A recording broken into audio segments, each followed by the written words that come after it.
I want to thank you for this opportunity to testify here today. I'm president of the AIDS Healthcare Foundation, and we are the nation's largest AIDS provider and also the largest in the state of Florida.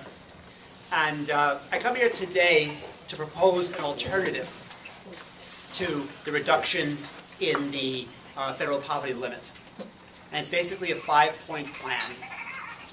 First of all, we propose that there be an across-the-board 20% reduction in the cost of the medications to increase the rebates from the drug companies. Florida participates in a national negotiation, but unfortunately, that's not rendering the type of reductions that are needed. And there's nothing that requires Florida to negotiate as part of a consortium.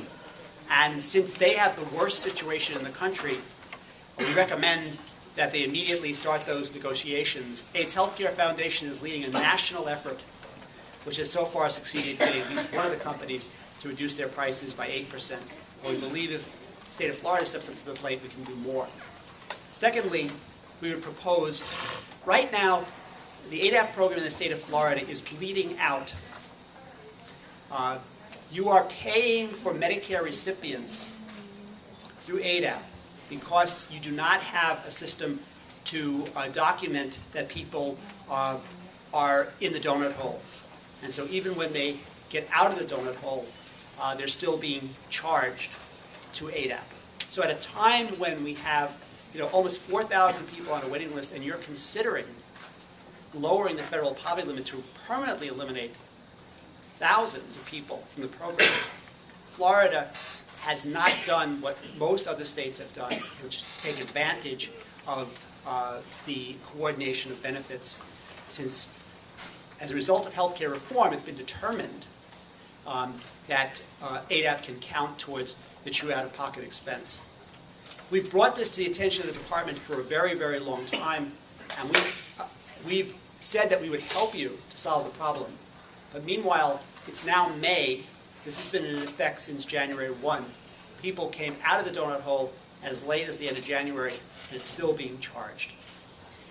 The third suggestion is that from our anecdotal experience, there are many people on the ADAP program in Florida who are Medicaid eligible. And the system of qualifying them for Medicaid is not being properly done. And so more of a burden is falling to ADAP than is necessary. Next, we would say that there's no utilization management system in place in ADAP. If a doctor DCs a prescription, if a doctor discontinues it, okay, the pharmacy can continue to fill it. Nobody's looking at the drug profiles to minimize them.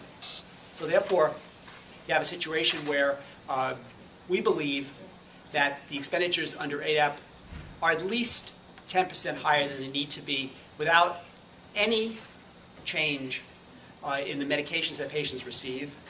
We also believe that the maximization of using generics in place of branded drugs needs to be reviewed. And again, AIDS Healthcare Foundation has offered the state of Florida assistance in this regard, since we operate health plans, we know how to do that. And the last piece of it is that Florida's contribution as a percentage of the Florida ADAP program has fallen consistently over the last few years.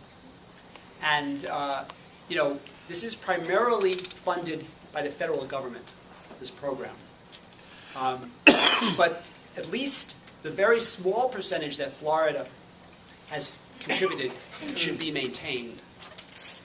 These are Floridians. I mean, the people you see here are Floridians.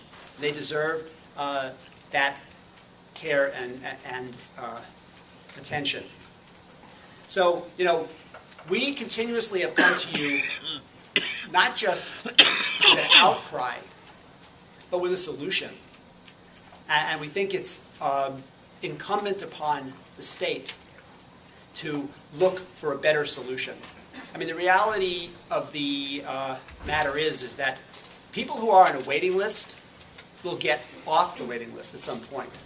People who are dropped will disappear from the system. And we know that people who are underserved and face many challenges, don't normally advocate the way you are seeing here. This is the worst solution possible, is to lower the federal poverty limit. And we're glad that you had these meetings, but when the rule change itself, if that goes forward, I hope you will deliver the message to Governor Scott that we are going to lay this directly at his doorstep. We have a lot of experience, back to Governor Christ, in this type of advocacy. And I will tell you right here and now that we will not rest until this proposal is firmly and permanently defeated. Hear, hear.